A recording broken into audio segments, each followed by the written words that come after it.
성경은 단순한 문자들의 나열은 아닙니다. 성경 안에는 하나님의 마음이 담겨 있어요. 성경에 그리 흔하지 않는 감탄의 표현 중에 하나가 오늘 본문 1절에 등장하고 있는데, 오늘의 1절의 말씀을 소리 모아서 함께 읽어보도록 하겠습니다.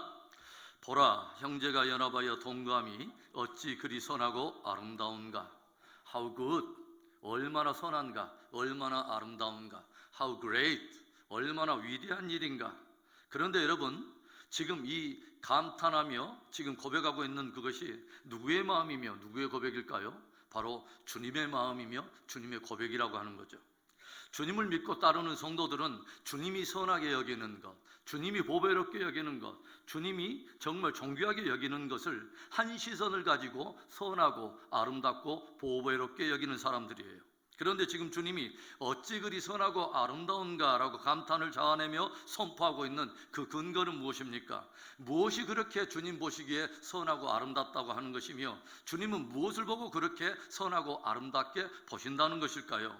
형제가 연합하여 동거하는 것, 곧 화목을 두고 말하는 것입니다. 어떤 존재나 대상이 가지고 있는 참된 가치는 하나님이 평가하실 때 그것이 참된 가치인 것이죠. 하나님이 평가하시고 판단하실 때 선하고 아름다운 것이 진짜 선하고 아름다운 것입니다. 그렇다면 여러분, 주님께서 형제의 연합과 동거함을 그렇게 선하고 아름답게 보신다면 이 화목이 가지고 있는, 이 화목이 주님께 가지고 있는 그 화목의 가치는 어느 정도의 가치일까요? 그것은 생명의 가치입니다.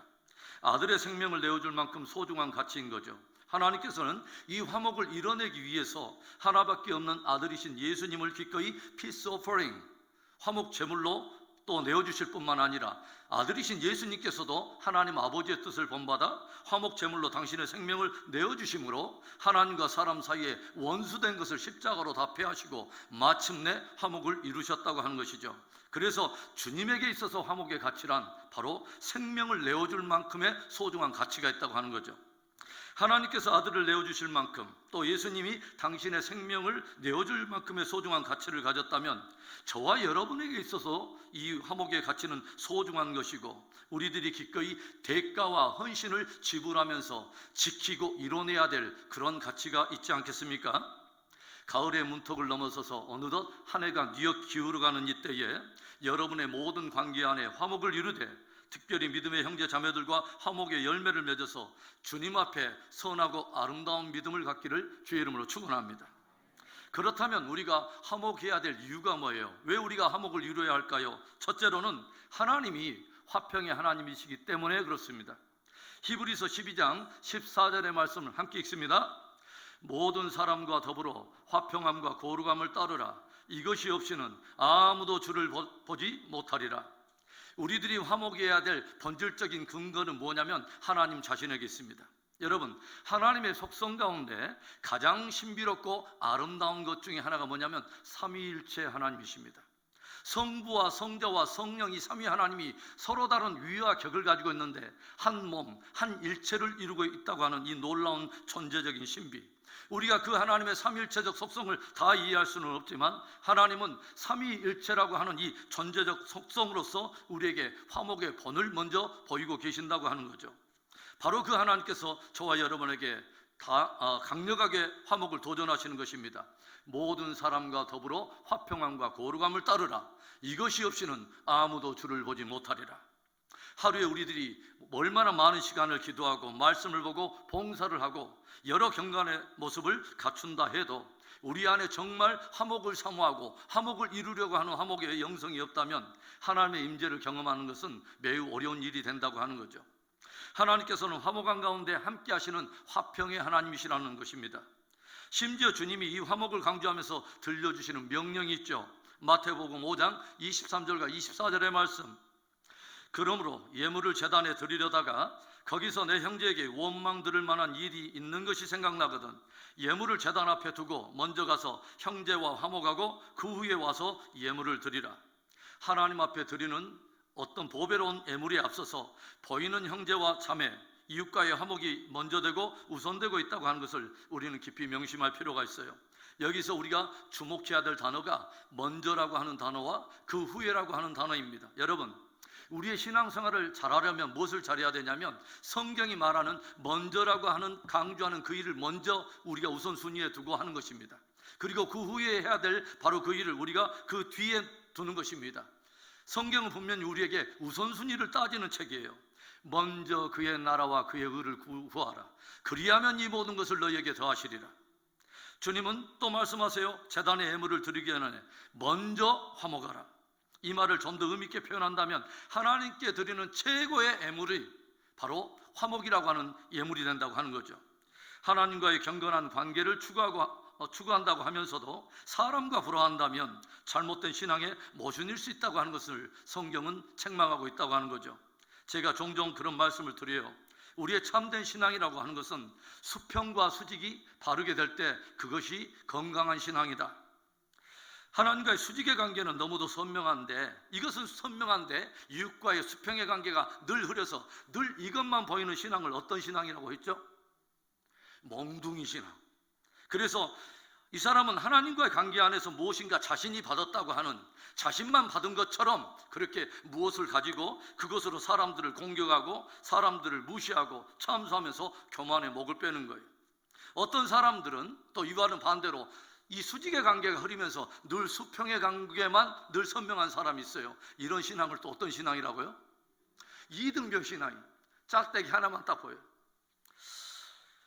사람과의 관계에서는 너무도 좋은 사람이에요. 나이스하다, 저 사람 참 스마트한 사람이야, 법 없이도 살 사람이야. 사람에게는 좋은 평가를 받을지 모르지만 늘 하나님과의 관계가 희미하고 안개가 끼었어서 오리무중인 사람들도 있더라고 하는 거죠. 그런데 십자가 신앙, 진짜 좋고 건강한 신앙은 삶 속에 수평과 수직의 어떤 열매들이 점점 선명해지는 것입니다. 여러분, 형제와 자매 안에서 관계의 문제가 또 갈등이 유발되고 다툼과 어떤 불화가 일어나면 여러분 기도가 잘 됩니까? 여러분 부부간에 불화가 생기면 여러분 어떻든가요? 여러분 기도생활, 경건생활 하는데 여러분 즐거워요? 아닙니다. 하나님과의 관계가 또한 더불어 막히게 된다고 하는 거죠. 그래서 하나님께서 우리에게 건강한 신앙 승리를 위해서 주님이 말씀하시는 거예요. 먼저 형제 자매와 화목하고 그 후에 예물을 드리라. 하나님은 화평의 하나님이십니다. 성경에서 예수님을 어떤 분이라고 소개해요? 그분은 살렘 왕이라고 말씀하시죠. 살렘이라고 하는 뜻은 바로 평화를 말하는 것이죠. 예수님은 어떤 분이냐? 바로 킹 오브 피스, 평화의 왕, 평강의 왕이시죠. 그분이 태어날 때 천사들이 호련히 나타나서 들려줬던 찬미 소리가 뭐예요? 하늘에는 영광이요, 이 땅에서는 그의 기뻐하심을 이룬 사람 가운데 뭐예요? 평화로다. 하나님께서는, 우리 주님께서는 이 땅에 평화를 가져오신다는 거죠. 그분이 장차 다스리게 될 도성이 새 예루살렘이라고 하는 이름으로 묘사가 되고 있는데, 예루살렘이라고 하는 이름의 뜻이 뭔지 아세요? 킹덤 오브 피스, 평화의 도성이라고 하는 말입니다. 여러분, 그렇다면 예수님이 평화의 왕이시고 그분이 다스리는 나라와 도성이 새 예루살렘 성이라고 이렇게 묘사가 되어 있다면, 그 땅에 살고 있는 그분의 백성, 그분을 왕으로 섬기는 그분의 백성 안에 드러나는 현저한 영성이 무엇일까요? 바로 평화의 영성이며 화목의 영성이라는 거죠. 다가올 천년 왕국, 주님께서 이 땅에 오셔서 완성하게 될 천년 왕국을 묘사하고 있는 이사야 선지자는 그 나라는 심지어 뭐요? 독사굴에 뭐요? 어린이가 손 넣어도 물지 않는, 사람과 자연과의 관계에 완전한 화평이 이루어지고 사자와 어린 양이 함께 뒹굴며 함께 놓는 모든 어떤 존재와 존재, 대상과 대상 사이에 적이가 다 사라지고 화평이 온 땅에 충만한 나라가 될 것임을 끊임없이 보여주고 있어요. 여러분, 화평이 있는 곳에 하나님의 임재와 축복이 드러나는 것입니다. 본문에 보면 형제가 연합하여 동감이 어찌 그리 선하고 아름다운고, 바로 그 뒤에 따라오는 말이 뭐예요? 그 선하고 아름다움이 마치 대제사장인 아론의 수염에서 흘러내오는 바로 그 기름이 옥깃에 흘러내림과도 같고, 그리고 이 이스라엘 북방 제일 높은 산인 헐몬산에서 내려오는 그 이슬들이 시온의 모든 산들의 이름과 같다라고 하는 기이한 표현을 통해서 그 말씀을, 그 선하고 아름다움을 우리에게 들려줘요. 성경에서 바로 기름이나 이슬과 같은 표현들은요, 성령을 예표하는 그런 표현들이에요. 그래서 우리들이 화목하고 또 함께 사랑으로 섬기며 연합하며 동거할 때 하나님께서 부어주시는 최고의 은혜가 뭐냐면 성령의 은혜를 베푸신다는 거죠. 그래서 성령의 열매 중에 하나가 뭐예요? 사랑과 그 다음에 뭐예요? 화평과. 여러분, 화평, 화목은 성령이 주시는 열매인 것입니다. 사랑하는 성도 여러분, 하나님은 화평의 하나님이세요. 형제와 이웃과 화목을 이루므로 하나님의 임재가 기름처럼 이슬처럼 삶과 신앙에 풍성하게 넘치게 되는 축복된 우리들의 가정, 축복된 우리들의 공동체가 되기를 주님의 이름으로 축원합니다. 우리가 화목을 이루어야 될 이유가 뭐예요? 우리가 왜 화목해야 될까요? 둘째로, 우리는 예수 그리스도 안에서 한 몸이기 때문에 그렇습니다. 에베소서 4장 3절과 4절의 말씀을 또 한 소리로 읽어볼까요? 평안에 매는 줄로 성령이 하나 되게 하신 것을 힘써 지키라. 몸이 하나요 성령도 한 분이시니 이와 같이 너희가 부르심의 한 소망 안에서 부르심을 받았느니라. 소중한 것은 저절로 지켜지는 것이 아니에요. 지켜야 지켜지더라고요. 우리가 종종 성찬식을 가질 때 여러분, 성찬식을 통해서 여러분은 무엇을 느끼십니까? 성찬식을 통해서 우리에게 상기시켜주는 믿음의 교훈들이 있다면 무엇일까요? 예수님의 살을 예표하는 떡을 함께 나눠요. 예수님의 피를 예표하는 포도주를 우리가 함께 마십니다. 그렇게 함으로 우리가 무엇이라고 하는 것입니까? 우리가 한 몸 안에 속해 있다고 하는 것을 바로 성찬식을 통해서 주님이 우리의 뼈에 새겨주시는 거죠. 우리의 몸에 새겨주시는 거죠. 여러분, 우리 몸에 여러 지체들이 있고 그 지체들이 함께 한 몸을 이루고 있어요. 한 몸이라고 하는 것을 우리가 어떻게 알 수 있습니까? 한 몸의 특징은 서로 다른 기능을 가진 서로 다른 지체인 것 같지만 뭐예요? 서로를 유기적으로 지탱해주고 서로 지지하면서 함께 공존하며 함께 존재하다고 한다고 하는 거죠. 그래서 한 몸에 있을 때에 어떤 한 지체가 즐거우면 함께 더불어서 평안함을 가져요. 그런데 어떤 작은 지체 안에도 고통이 찾아오면 온몸이 함께 고통을 느껴요. 여러분, 어렸을 때 놀면 속에 혹시 발에 못이 박혀본 적 있으세요? 진짜 못할 일이에요. 그런데 여러분, 이때 발만 고통을 당하는 거 아니에요. 저는 발만 고통인 줄 알았어요. 그거 잘라내보려고 그랬어요. 그런데 그것이 아니라 뭐예요? 온몸에 경륜이 일어나면서 정말 뼈마디가 쑤실 정도로 함께 고통이 와요. 피부에 작은 고름 하나만 들어도 온몸이 욱신거리며 함께 통증을 느끼잖아요. 이것이 한 몸에 속해 있다고 하는 증거예요. 성경은 예수 믿어 구원을 받고 함께 신앙 공동체를 이루고 있는 우리들을 단순히 취미 정도가 함께 같아서 함께 모여있는 동아리나 함께 밥 정도를 먹어서 우리가 그렇게 모여있는 식구 정도의 개념이 아니라 아예 한 몸이라고 말을 하고 있어요. 예수의 피로 하나 되고 한 성령의 안에서 함께 거하고 있는 한 몸이라고 하는 거죠. 저와 여러분이 예수 그리스도의 보혈로 우리 모두가 함께 우리가 두르고 있다고 하는 거죠. 우리가 그리스도 안에서 한 몸임을 정말 절실하게 느낄 때 우리가 서로 화목할 수 있어요.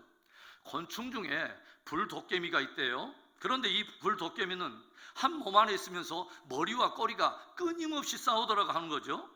한 몸인데도 계속해서 서로를 공격하고 또 공격을 받음으로 인해서 한 몸인데도 그렇게 싸운대요. 심지어 몸을 갈라놔도 그렇게 서로를 싸우다가 결국은 그렇게 죽는다고 해요. 얼마나 어리석고 비참한 곤충입니까?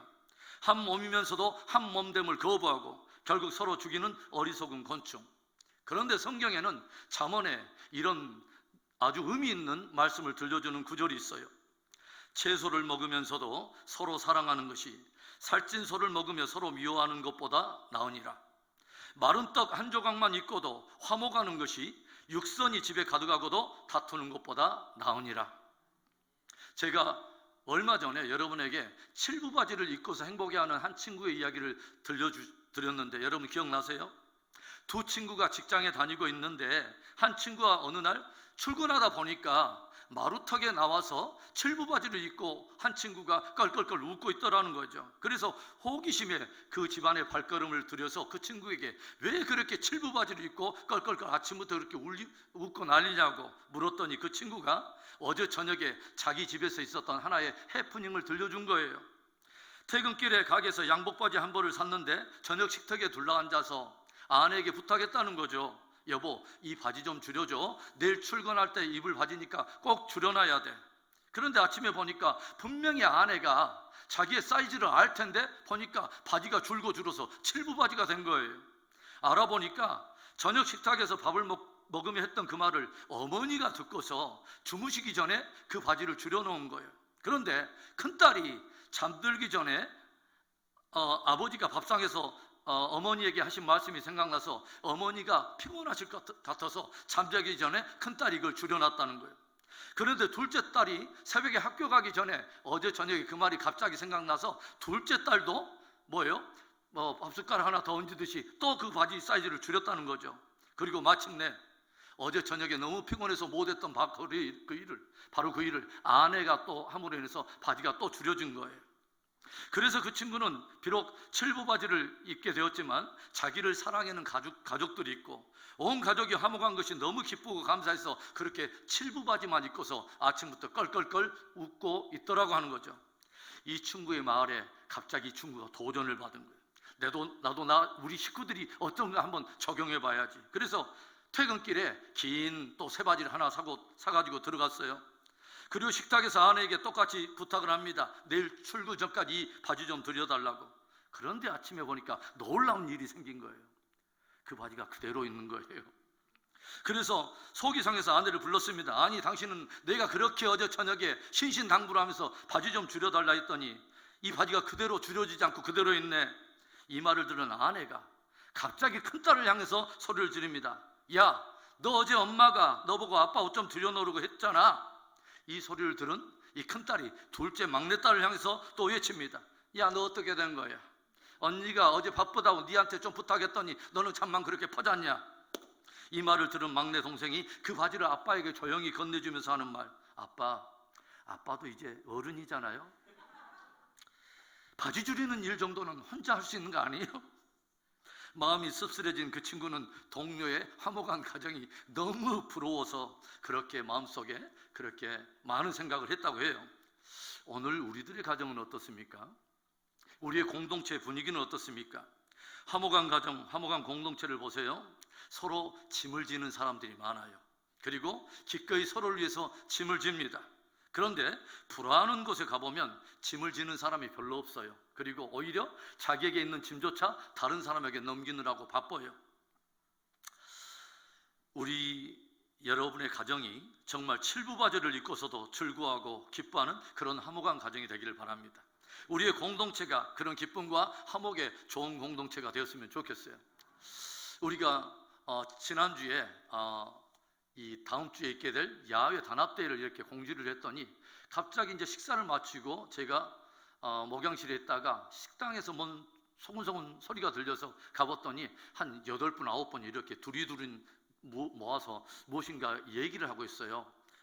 조용히 들어보니까 어떤 이야기를 하고 있냐면 다음 주에 야외 단합대회를 가는데 내가 이거 과일을 준비할게. 나는 뭐 간식을 준비하고 서로에게 그것을 서로가 어떤 짐을 지고 무엇을 감당하겠다고 그렇게 수근수근 하는 거예요. 제가 그런 생각을 했어요. 야, 우리의 공동체가 연륜은 짧지만 공동체 안에 있는 이 화목하는 어떤 영성, 믿음의 어떤 저력이 있구나라고 하는 생각 때문에 마음에 뿌듯했습니다. 사랑하는 성도 여러분, 한 몸으로 부름받은 저와 여러분이 때때로 서투른 순종의 모습이 있지만 주님의 뜻을 순종하며 서로 화목할 때 하나님께서도 7부 바지를 입고 기뻐하시며 즐거워하지 않을까? 제 마음속에 7부 바지를 입고 기뻐하시는 그 하나님의 그림을 한번 그려봤어요. 7부 바지를 입고 영광 받으시는 하나님을 찬양합니다. 형제가 동거함이 어찌 그리 선하고 아름다운가.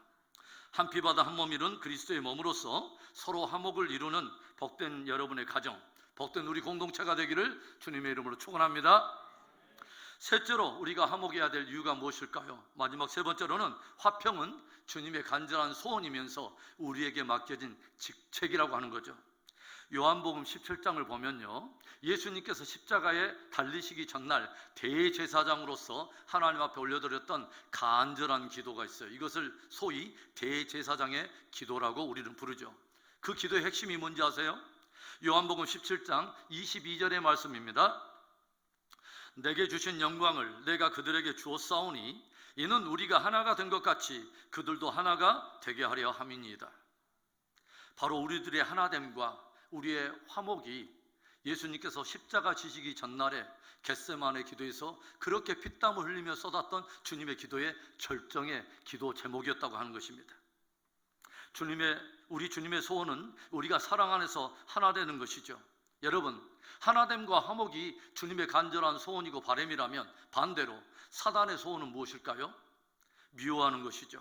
서로 시기하고 참소하는 것이죠. 이간질해서 서로 불화하는 것입니다. 그래서 사람은 뭐예요? 사람들을 통해서 서로 이간질을 시키고 불화하게 만들며 결국은 뭐예요? 공동체를 무너뜨리고 관계를 무너뜨리는 것입니다. 서울 어느 한 시장 통해서 두 사람이 피 터지게 싸우더래요. 그래서 이것을 조용히 보고 있던 한 어른이 둘을 불러다가 호통을 칩니다. 왜 이렇게들 싸우는 거야? 여기가 교회인 줄 알아? 참 부끄러운 말이죠, 여러분. 성경은 들려줘요. 너희가 만일 서로 물고 먹으면 피차 멸망할까 조심하라. 여러분, 주님께서 우리에게 담당하라고 주신 직책이 있다는 거 아세요?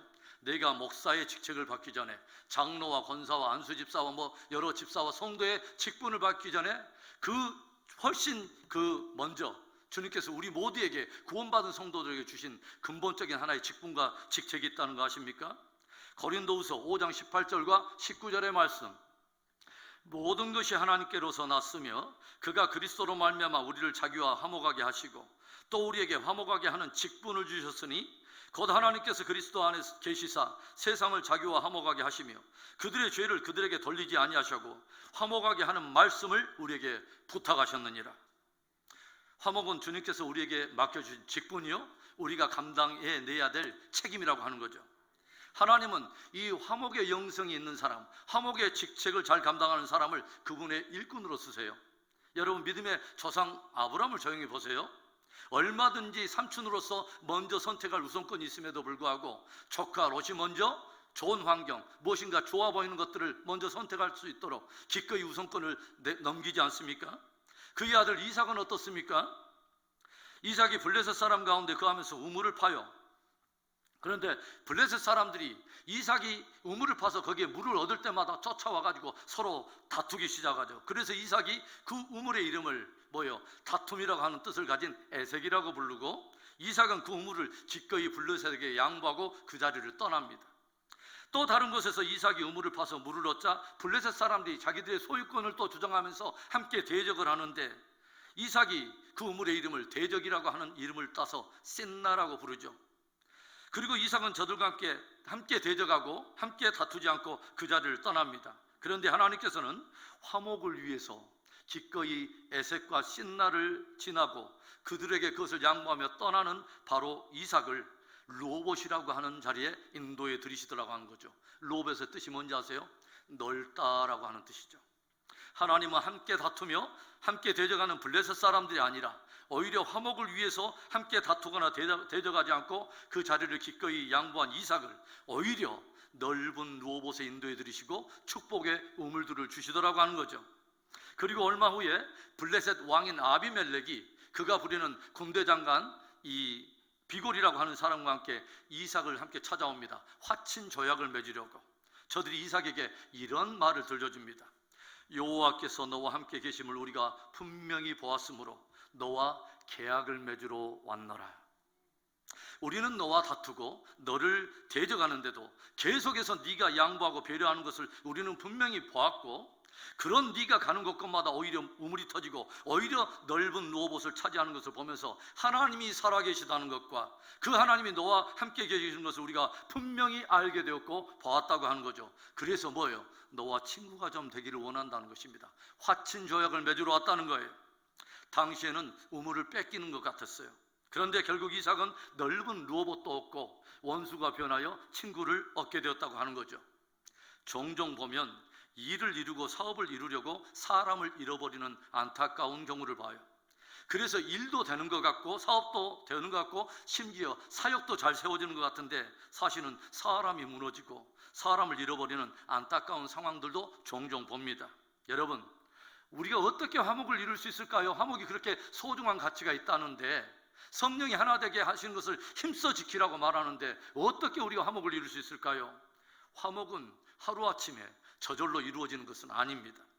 화목의 직책을 맡은 사람은 그 화목을 이루기 위해서 양보하고 인내하며 기꺼이 짐을 져야 된다고 하는 거죠. 주님이 주신 직책이기 때문에 우리는 이 화목이라고 하는 이 일에 대해서도 충성을 다해야 되는 것입니다. 당나라 장공해의 집안은 9대째를 내려오며 그 자자손손이 한 집에서 살았다고 해요. 그래서 점점 여러분 생각해 보세요. 9대째가 한 가정에서 산다면, 그래서 점점 그 가정이 후손들을 나가면 좀 더 지경터를 넓혔지만 따로 분가하지 않고 그 한 집을 넓게 터를 잡아서 거기서 함께 모여 살았다고 하는 거죠. 그래서 고종이 이를 기특하게 여기며 당 고종이 그들을 모두 왕궁에 불려서 주연을 베푸는 가운데 물었어요. 수백 명이나 되는 이 가족들이 서로 다투지 않고 오늘까지 이렇게 함께 모여 살며 화목을 시킬 수 있는 방법과 비결이 무엇인가?